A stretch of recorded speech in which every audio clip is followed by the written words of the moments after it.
আসসালামু আলাইকুম, সবাই কেমন আছেন? আশা করি ভালো আছেন। তো আজকের এই ভিডিওতে আমি আলোচনা করব সার্বিয়ার সর্বশেষ ভিসা সংক্রান্ত আপডেট নিয়ে, এবং একই সাথে থাকছে বর্তমান সময়ে রাজনৈতিক এবং কূটনৈতিক কারণে যে সরকার পদত্যাগ হলো এবং যে কারণে রাজনৈতিক অনেক সমস্যা হয়েছে এবং আন্দোলনের কারণে আমাদের অনেকদিন যাবৎ যোগাযোগ ব্যবস্থাও বন্ধ ছিল ইন্টারনেট থেকে। তো সেই কারণে আমাদের বর্তমান সময়ে ভিসা পেতে কোনো সমস্যা হবে কিনা, এবং একই সাথে আমরা যারা কিনা নতুন আবেদন করতে চাচ্ছি আমাদের করাটা ঠিক হবে কিনা, তো সেই সকল বিষয় নিয়ে আমরা আজকের ভিডিওতে স্টেপ বাই স্টেপ বিস্তারিত A to Z আলোচনা করব। আশা করা যায় আপনি আজকের ভিডিওটা প্রথম থেকে শেষ অংশ দেখলে সকল প্রশ্নের উত্তর পেয়ে যাবেন। এবং আমার চ্যানেলে যারা কিনা নতুন তাদের কাছে একটা রিকোয়েস্ট, আমার চ্যানেলটি সাবস্ক্রাইব করে বেল আইকন প্রেস করে রাখুন, যাতে করে আমি নতুন ভিডিও আপলোড করতে সবার আগে আপনার মোবাইলে পৌঁছে যায়। এবং যারা কিনা অলরেডি করেছেন তাদের কাছে আমি কৃতজ্ঞ। তো শুরু করা যাক আজকের এই ভিডিও। তো প্রথমেই আমরা আলোচনা করব বর্তমান সময়ে রাজনৈতিক এবং কূটনৈতিক কারণে সরকার পদত্যাগ হওয়ার ফলে আমাদের ভিসা পেতে লেট হবে কিনা এবং আমাদের সামনের দিকে স্টেপগুলো পার করতে কোনো বাধা বিপত্তি দেখা দিবে কিনা। তো দেখুন, এখানে কিন্তু এক কথাই বলবো না, কেননা বর্তমান সময়ে সবাই ভিসা পাচ্ছে।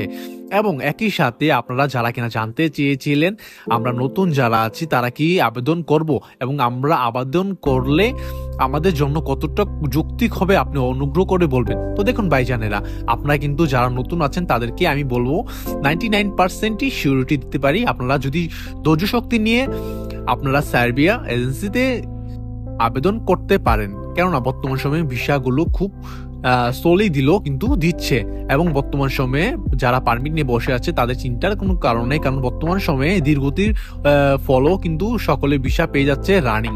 কেননা আমরা সোর্সের মাধ্যমে এমন কিছু ব্যবহার দেখলাম ইতিমধ্যেই তারা এই মাসেও কয়েকটা ভিসা পেয়েছে। তো যারা কিনা চিন্তিত আছেন ভিসা পাবো কিনা এই বর্তমান সময়ে যোগাযোগ ব্যবস্থার কারণে, তো চিন্তার কোনো বিষয় নেই, কেননা বর্তমান সময়ে সবকিছু স্বাভাবিক হয়ে গিয়েছে। যদিও ভারত, নেপাল এবং বাংলাদেশের মধ্যে কিছুটা ভিসা কম দীর্ঘতিতে দিচ্ছে, কেননা বাংলাদেশের মানুষগুলা সার্বিয়াতে গিয়ে ওইখানেই গেম মেরে অন্য সেনজন কান্ট্রিতে ঢোকার চেষ্টা করে, সেই কারণে আমাদের বাংলাদেশিদের উপর তারা আস্থা হারিয়ে ফেলতেছেন। তো আপনাদের কাছে একটা রিকোয়েস্ট, আপনারা সার্বিয়া ঢুকি সাথে সাথে গেম দেওয়ার চেষ্টা করবেন না, ওইখানে থেকে কাজ করবেন এবং ওইখানকার সুযোগ সুবিধা বুঝে তারপর সেনজন কান্ট্রিতে ঢোকার চেষ্টা করবেন। তো এটা ছিল আমার পক্ষ থেকে একটা সুনির্দিষ্ট সাজেশন। তো অবশ্যই আপনারা এই কথাটা চিন্তা করে দেখবেন, কেননা বর্তমান বাজারে এরকম কিছু দালাল এসেছে যে আমরা জানতে পেরেছি আমাদেরই সাবস্ক্রাইবার থেকে। তো তাদেরকে বলেছে যে 1 মাসে পারমিট 1.5 মাসে ভিসা দিয়ে দিবে, কিন্তু যখনই তাদের কাছ থেকে টাকা প্লাস ফাইল ডকুমেন্টগুলো নিয়ে এমনভাবে আটকিয়ে দিয়েছে যে 8 মাস হয়ে গেছে, মানে 8 মাসের জায়গায় 1 বছর হয়ে গেছে, কিন্তু ভিসা ডেলিভার তো দূরের কথা, তাদের থেকে যে অ্যাডভান্স টাকাটা নিয়েছে সেটাও বলে ফেরত দেন। তো পুরোটা মায়ের এরকম দালাল থেকে অবশ্যই দূরত্ব বজায় রাখবেন। তো আপনাদের কাছে একটা রিকোয়েস্ট, আপনারা অবশ্যই অথেন্টিক কোনো এজেন্সি বা কোনো অথেন্টিক চেনা জানা লোকের দ্বারাই আবেদন করার চেষ্টা করবেন। কেননা আপনি একটা অথেন্টিক মানুষের দ্বারা যদি আবেদন করেন তাহলে কিন্তু আপনার কোনো কিছু চিন্তার নেই, কেননা একটা সময় গিয়েও আপনার ভিসাটা সে দিতে পারবে।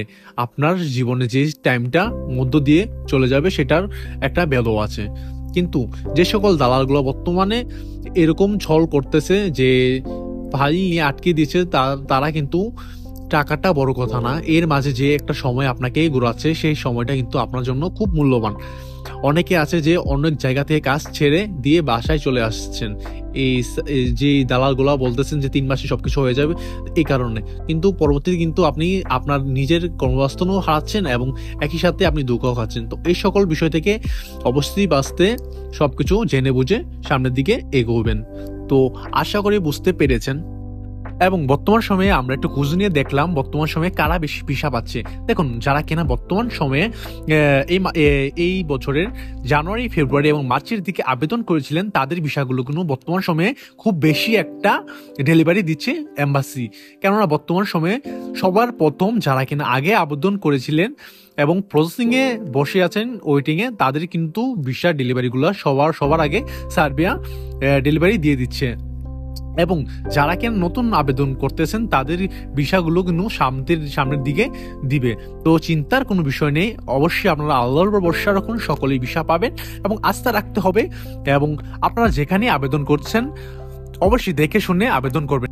এবং আরেকটি কথা ভাইজান আপনাদের সকলের জন্য, আপনারা যারা কিনা বর্তমান সময়ে নতুন নতুন অ্যাপ্লাই করতে যাচ্ছেন, অবশ্যই আপনারা কিছু স্কিল গেইন করে তারপর অ্যাপ্লাই করবেন। কেননা বর্তমান সময়ে সার্বিয়াতে সর্বশেষ আপডেট যেটা, যারা কিনা স্কিল ওয়ার্কার তাদের কিন্তু 99% বিষয় হচ্ছে খুব দ্রুত।